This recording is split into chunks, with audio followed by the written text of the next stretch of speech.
भारत माता की इस पावन भूमि पर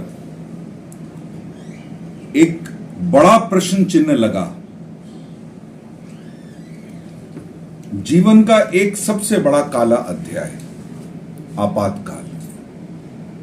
कल आपातकाल के 49 वर्ष पूर्व हो जाएंगे। उसकी पूर्व संध्या पर आयोजित इस प्रेस वार्ता में उपस्थित पत्रकार बंधुओं, आप सभी को मैं नमन करता हूं।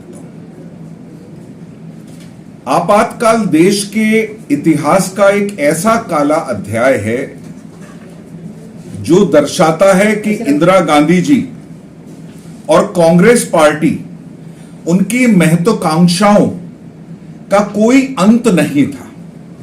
वो किसी भी स्तर तक अपनी महत्वाकांक्षाओं के लिए जा सकते थे और गए। आपको याद होगा कि इलाहाबाद हाई कोर्ट ने इंदिरा गांधी जी के चुनाव को निरस्त कर दिया था।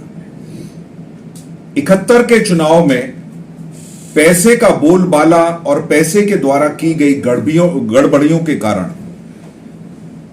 वो चुनाव असंवैधानिक करार दिया गया। इंदिरा जी उस समय प्रधानमंत्री थी। अपनी कुर्सी बचाने के लिए देश के 1,40,000 से भी ज्यादा लोगों को जेल में ठूंस दिया।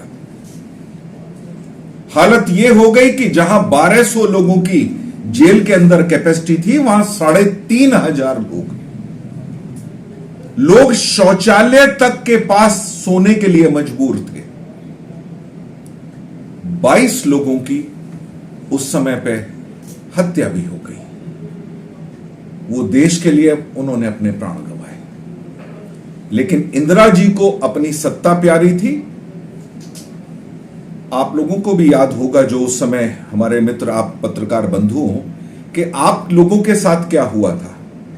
जितने भी मीडिया हाउसेस थे, उन सभी मीडिया हाउसेस की रात में ही बिजली काट दी गई, पानी बंद कर दिया गया। उस समय कोई बड़ी सुविधाएं नहीं थी।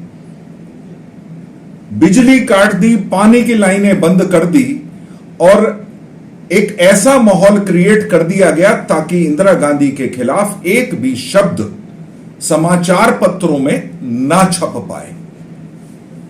देखिए, देश हमेशा संविधान से चलता है और संविधान के निर्माता बाबा साहब भीमराव अंबेडकर जी, उन्होंने संविधान रचा और संविधान में लोगों के मौलिक अधिकार भी तय किए। इन लोगों ने धारा 21, जिससे एक आम जनमानस को स्वतंत्र होकर के जीने का एक राइट मिलता है, एक अधिकार प्राप्त होता है, इन्होंने उसको खत्म कर दिया। बड़ी होड़ थी कि इतने बड़े बड़े चाटुकार थे, वो लोग तो कहा करते थे इंदिरा इज इंडिया और इंडिया इज इंदिरा।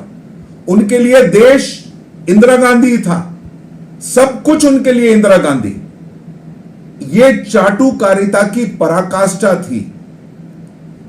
पूर्व प्रधानमंत्री अटल बिहारी वाजपेयी जी, माननीय राजनाथ सिंह जी, जयप्रकाश जी को तो उन्होंने यहां तक कर दिया था कि 25 तारीख को उन्हें जब दिल्ली में रैली करनी थी, 23 तारीख को उन्हें कलकत्ते से उड़ना था, तो वो फ्लाइट भी बार बार ये कह करके अनाउंसमेंट हो रहे थे कि फ्लाइट जो है खराब मौसम है, इस वजह से उड़ नहीं पाई है, आ नहीं पाई है। तो वो उन्होंने समय देखते हुए कि ट्रेन जाती है, मैं ट्रेन से बैठ के पहुंच जाता हूं। 24 को पहुंचे थे और 25 जून को ऐतिहासिक रैली की थी। उस ऐतिहासिक रैली में सबको प्रार्थना की गई कि कोई भी हिंसा के रूप में कोई कार्य नहीं करेगा, अहिंसक होकर के, हाथ जोड़ करके हम लोग चलेंगे।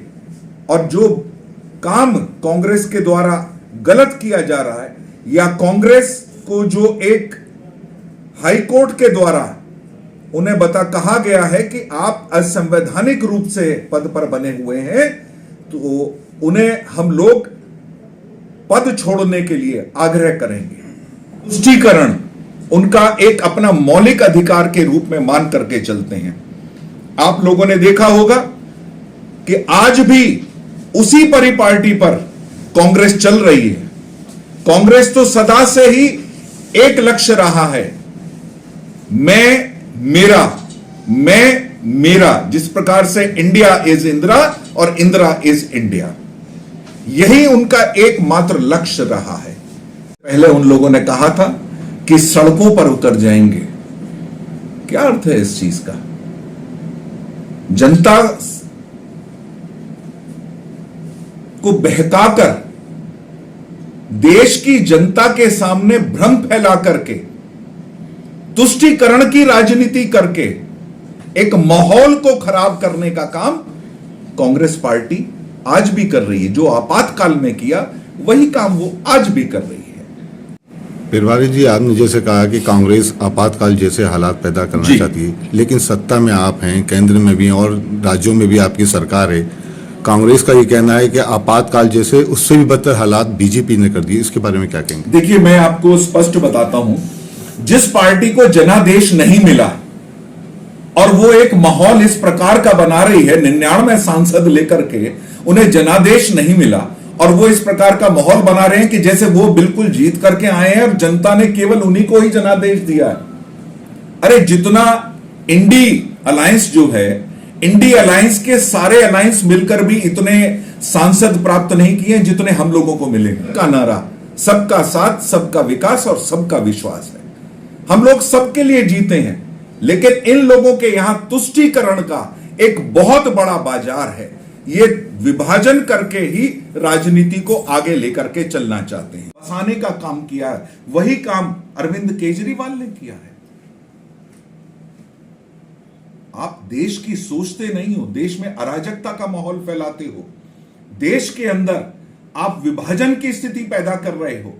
जो आपातकाल में स्थिति आप लोगों ने पैदा की, वही चीज आज भ्रम जाल फैला करके कि संविधान बदल जाएगा। अरे, संविधान तो आप लोगों ने बदला।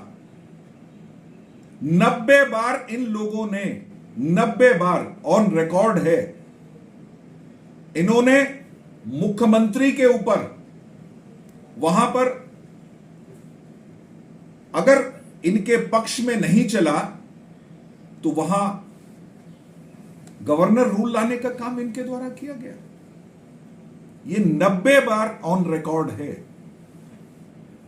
आप देश को कहां ले जाना चाहते हैं? वही सोनिया जी जो 20 जून की रैली में सन 1975 को मंच पर थी। जब इंदिरा जी ने रैली की थी तो पूरा परिवार उनका मंच पर था।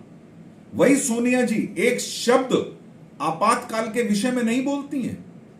और मुझे तो समझ नहीं आता कि क्या राहुल जी के अंदर गुण है।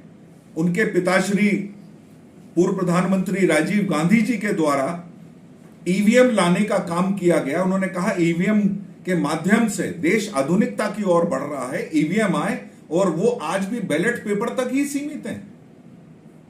क्यों? क्योंकि अराजकता फैला सकते हैं। अराजकता उनका परम धर्म नैतिक अधिकार है। ये अपने अधिकार को मान करके चल रहे हैं। दंगा मुक्त हो, देश आगे बढ़े, सबका साथ, सबका विकास और सबका विश्वास होकर के चले, ये देश का संविधान कहता है।